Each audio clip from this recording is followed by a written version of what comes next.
In many ways, the Inuit of the Eastern Arctic have adopted a southern-type lifestyle. Families no longer shop at trading posts, but in Hudson Bay department stores.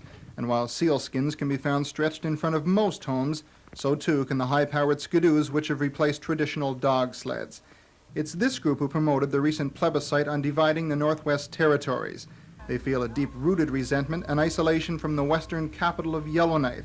They believe their culture is slipping away, and through the plebiscite are demanding it be preserved. The Eskimo population voted overwhelmingly in favor of division and self-government in a territory they've already named Nunavut. But in the West, comprised mainly of Dene Indians and non-natives, the proposal was rejected by a slim margin. For the head of the territory's conservative government, the results reflect the need for more consultation on all aspects of division. We need just a bit more time in the territories to determine what that no vote really means. Is it a vote against the principle of division? Is it a no vote based on concerns about Aboriginal claims that still have not reached the point where people understand where their hunting grounds and the borders of their hunting grounds are going to be? It's this type of uncertainty which has clouded the future of Northerners for the past decade. That's when the federal government began opening up the resource-filled frontier to Southern developers. There was then, and there remains now, concern over the toll many massive development projects have taken.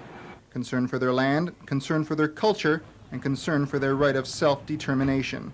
A right Native leaders feel can only be attained through a divided territory. We think that the federal government has to respond very positively and come to the North, and we don't need any more inquiries. What is needed now is for Northerners to sit down with the federal government and to work out the characteristics of the two new political institutions that should come to the North.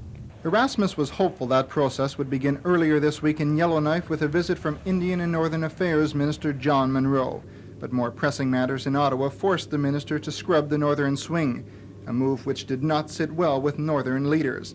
They view it as yet another federal stalling tactic, a reluctance by Ottawa to loosen its grip on a society its natives are demanding more control of.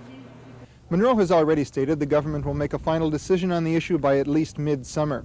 If it's to delay division, leaders here have vowed to continue the fight. But even if the go-ahead is given, they're resolved to the fact that a divided territory is still several years away. Michael Byrne, CTV News, Yellowknife.